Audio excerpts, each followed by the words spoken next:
但是不知道里面有没有人，但是一定不排除里面有人的。 Hong Kong New Territories. In the quiet mid-afternoon, a wall of fire suddenly climbs the face of Wang Fuk Court in Tai Po. Within minutes, 7 residential towers are partially engulfed. Smoke pours into thousands of homes, and the city is forced to watch its deadliest high-rise blaze in decades unfold in real time. 这几栋楼都烧了，这是哪里啊？这是香港现在发生的事情了。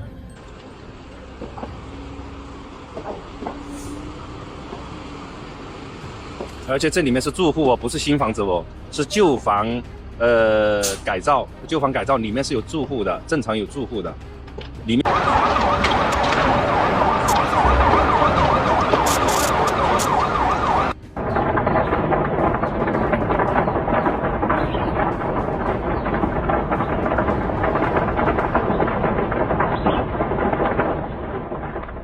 On any other weekday, Wang Fuk Court is just another aging housing estate. 8 concrete blocks, more than 4,600 residents, laundry on balconies, school kids cutting through the courtyard after class. But on this day, every tower is wrapped in bamboo scaffolding and green safety mesh, part of a massive external renovation that turned the buildings into a vertical fuel source.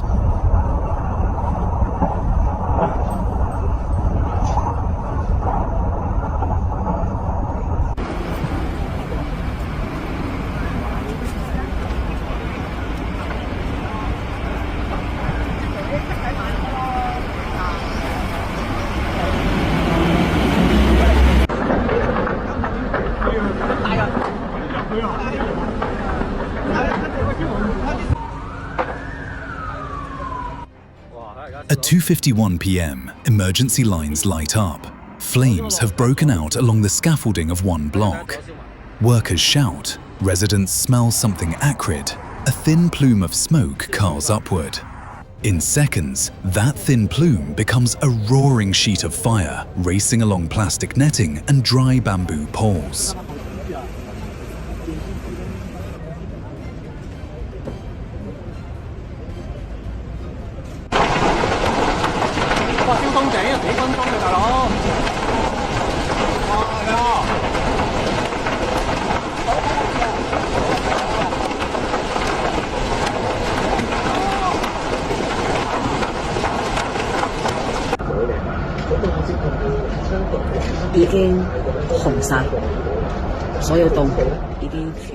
The blaze climbs and spreads sideways, using the mesh like a highway. Burning fragments drip and fall, carried by wind onto neighboring facades. One tower becomes 2, then 5, then 7. Residents later describe the sound not as crackling, but as a constant low roar, like a jet engine pressed against the walls.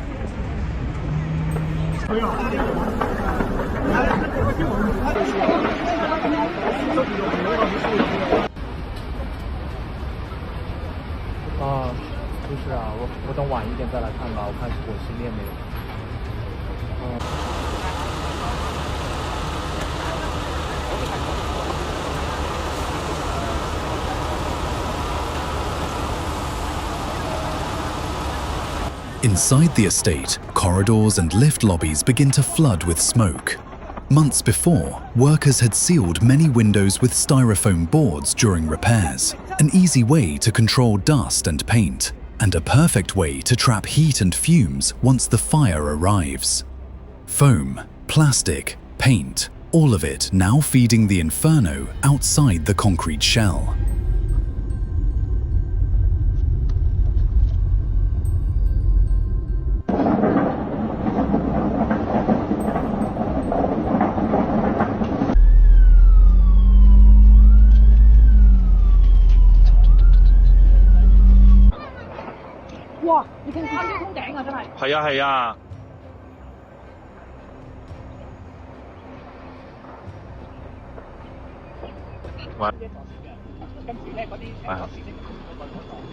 The fire services department grades the alarm as a small blaze at first, but radios crackle with panic.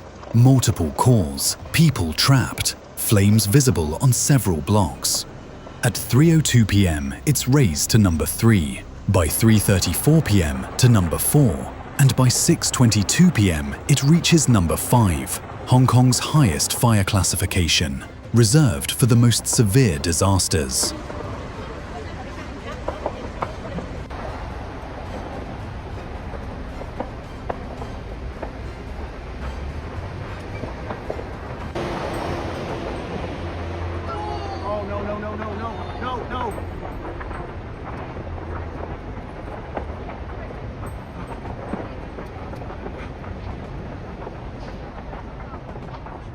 By then, the skyline above Tai Po is scarred by massive columns of black smoke. Bamboo skeletons glow red in the heat. Sections of green netting peel away and fall in blazing strips. On the ground, chunks of burning debris rain down between parked cars and playgrounds, forcing firefighters to dodge falling fire while they battle the flames.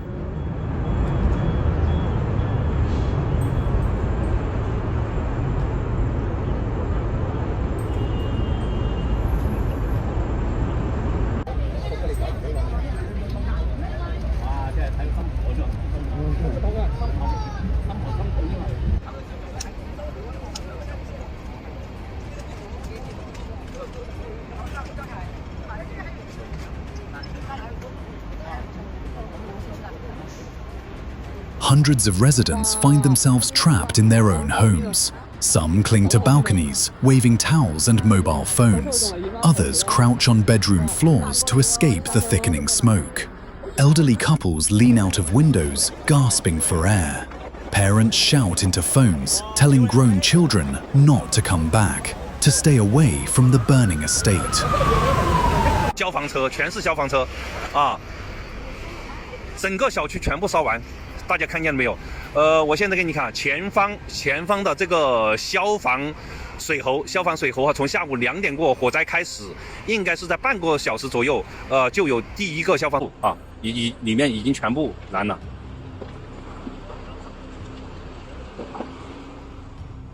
Hong Kong deploys its full might. More than 760 to 770 firefighters, dozens of engines and ambulances converge on Wang Fuk Court. Crews drag hoses through smoke-filled stairwells, fight their way floor by floor, while ladder trucks try to reach the upper stories, a nearly impossible task in a dense forest of scaffolding, wind, and falling fragments.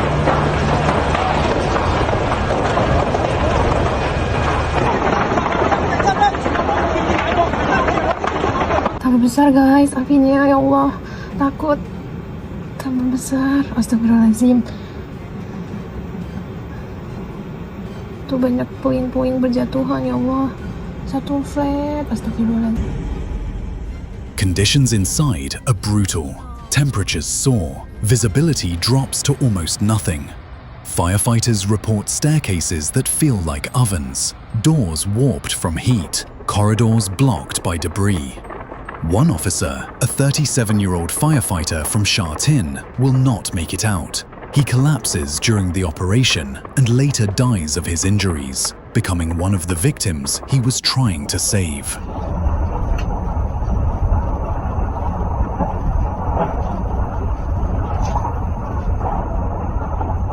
My God, this is crazy！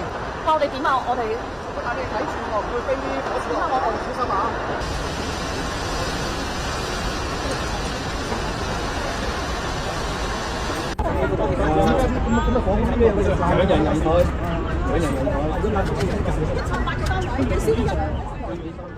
By late evening, the human cost becomes clearer and more horrifying. At least 44 people are confirmed dead, including that firefighter. Over 70 are injured, many with severe burns or smoke inhalation. And as missing person lists are compiled, police estimate that around 200 to nearly 280 residents are still unaccounted for. 開始由天上落嚟啊！啲火柱，咁就我哋呢度周圍，我哋現場已經有起碼有300米㗎啦。咁而家啲火柱好似啲煙花亂墜啊！啲火柱係咁墮飛墜落嚟啊！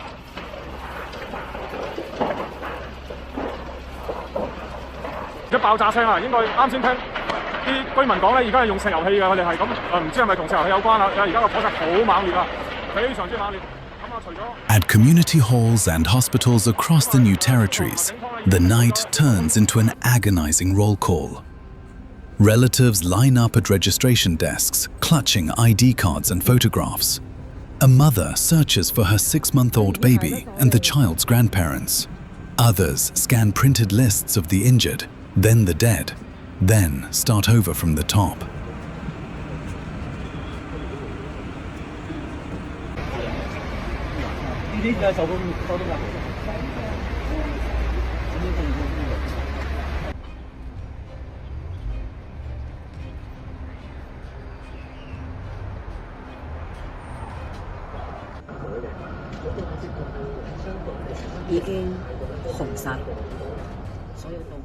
Civil servants move quickly to open shelters. Community centers, school halls, even a transitional housing block are converted into emergency refuges.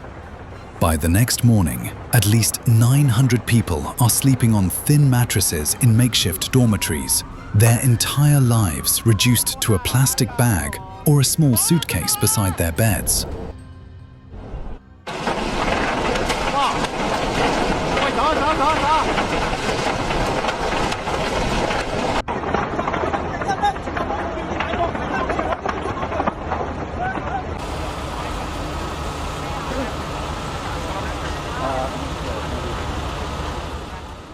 Outside, Tai Po's usual traffic patterns are completely ruptured.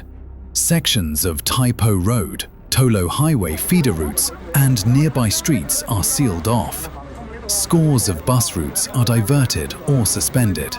The MTR adds extra East Rail Line trains just to absorb the displaced commuters and evacuees trying to move through a city that suddenly feels much smaller and much more fragile.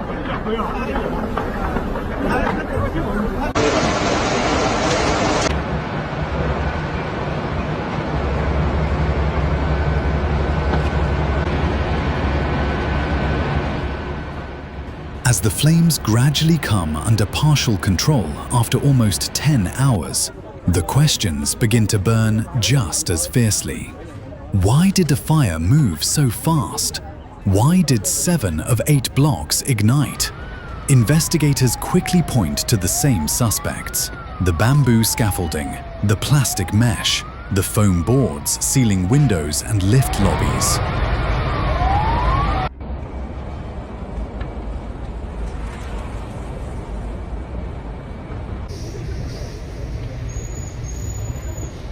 You could smell the fumes from the MTR station.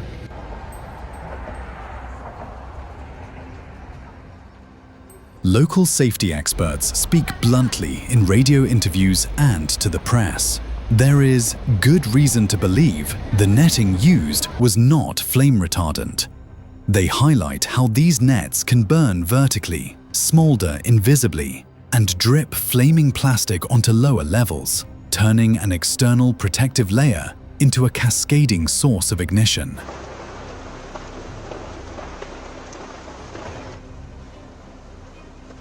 Firefighters who climbed into suffocating stairwells, neighbors who carried strangers down smoke-filled corridors, volunteers who stayed awake through the night so evacuees could sleep for a few hours in peace. In a city traumatized yet unbowed, the demand is clear: to honor the lives lost at Wang Fuk Court by rebuilding not just homes, but a safer, more vigilant Hong Kong.